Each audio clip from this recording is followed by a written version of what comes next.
On the declining state of Canadian democracy and the diminished role of members of Parliament, I'm being joined by Bruce Hyer, MacMIllan, author of this wonderful new book that helps us frame the discussion. I just want to encourage Greens to come back into the room. I'm going to do the real introductions for our panelists in a moment. So please, if everyone can come back into the room, we're going to start with a message from Pekka Haavisto. He is the Minister of International Development of Finland in the Green Party, where we are part of the government, as we will be soon here in Canada. Welcome.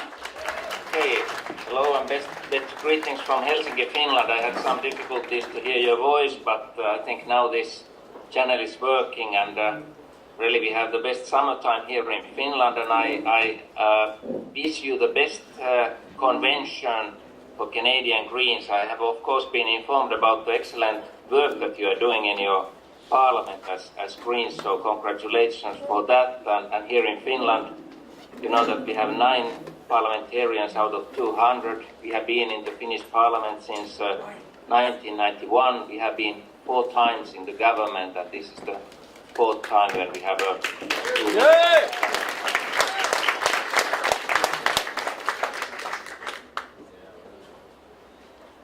And of course, I understand that the topic of today is how to influence as a parliamentarian in a democratic life, and we have been having our experiences both in opposition and in the government party, but of course the more challenging it's always when you are in the opposition, and we have been trying to develop such mechanism in the Finnish parliament where you can influence also to the decision making while you are in the opposition, and also to get citizen movements as part of the political decision making as well. So we have had citizen movements in the parliamentary hearings, and we have nowadays a possibility for 50,000 citizens to make the initiative for the parliament to be discussed and decided in the parliament. But I'm curious to learn about your experiences, so maybe I should also listen and not only to talk. Well, very grateful to you for joining us and for sharing the successes that you're experiencing in Finland. Can you, just before I turn to the next phase of our panel, can you explain the voting system in Finland? What form of proportional representation is operative in Finland?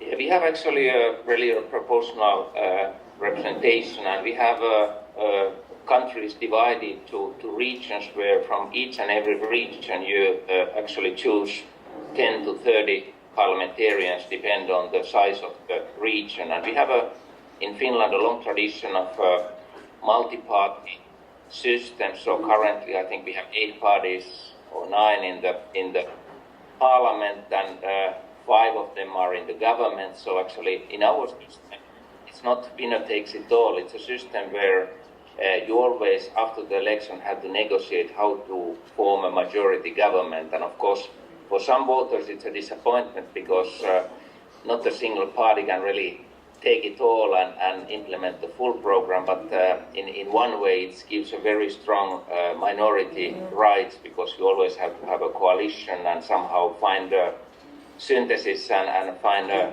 consensus among the government parties. And of course we have a system that, like now we started with the 6 parties in the government, now we have 5 left, so sometimes parties are moving between government and opposition, but it's very much actually based on the negotiation. All parties know that one day they will be in opposition. There's not a single party that can be sure that they can be in the next government, so this of course gives everyone some kind of motivation to also keep quite strong minority rights and opposition rights in the parliamentary life.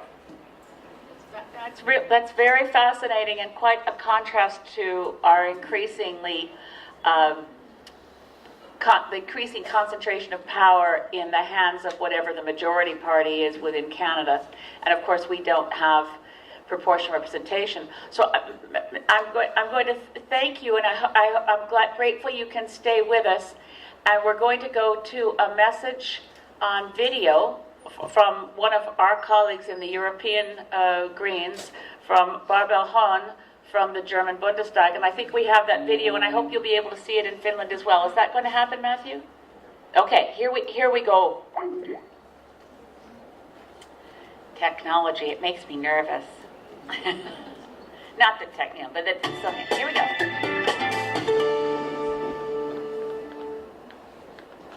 Best greetings from the Greens in Germany to the convention in Canada.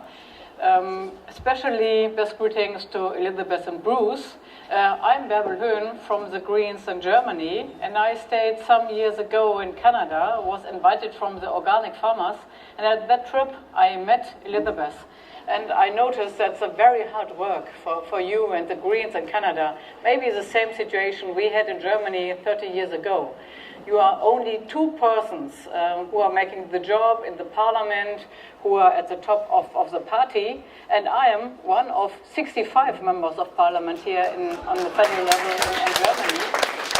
So that means 10% of the seats in our parliament is for the Greens, and so it's very, very hard work for you to make green policy in Canada. I was invited some years ago from the organic farmers because I was 10 years Minister of Agriculture and Environment in North Rhine-Westphalia, and I changed the policy of agriculture, especially to the green side. I was the first Minister of Agriculture, not only in Germany, but in the whole world. And especially I had a lot of contacts, for example, with Percy Schmeiser, because if we are talking about a sustainable policy of agriculture, we have to talk about the fight against GMOs. And Percy Schmeiser is fighting against GMOs, and that's very, very important for us in Germany. And another very important topic is the energy policy. So we are fighting for renewables, and that's a huge chance for Canada, especially for the rural areas in Canada. We have now in Germany 25 to 27% of our electricity is coming from renewables. And now it's a bit critical situation in Germany because the old industry, the coal industry, is fighting now against the renewables because the coal industry is losing their profits. But I think now is the situation that photovoltaic and windmills onshore, they are very, very profitable, and everybody, especially the farmers, can have a profit of that. Maybe that's another very important topic, not only for the Greens in Germany, but also for you. And the third one, that is trade agreement, CETA. That's between the EU and Canada. And if this CETA was based on the interests of the civil society for better standards, for economical situation, but especially standards in the social area for consumer protection and environmental protections, that would be fine. But we see that especially the economy is fighting for their interests, and I think we have to combat CETA. We are in a contact with some NGOs who are fighting against CETA in Canada, and I think we have to fight for better consumer protection and better social and environment protection. So, a lot of things to do, not only in Germany, but also in Canada. I know the situation for you is very difficult, but on the other side, you are very engaged and have good discussions and good decisions and have the power to fight for a green Canada. All the best from Germany.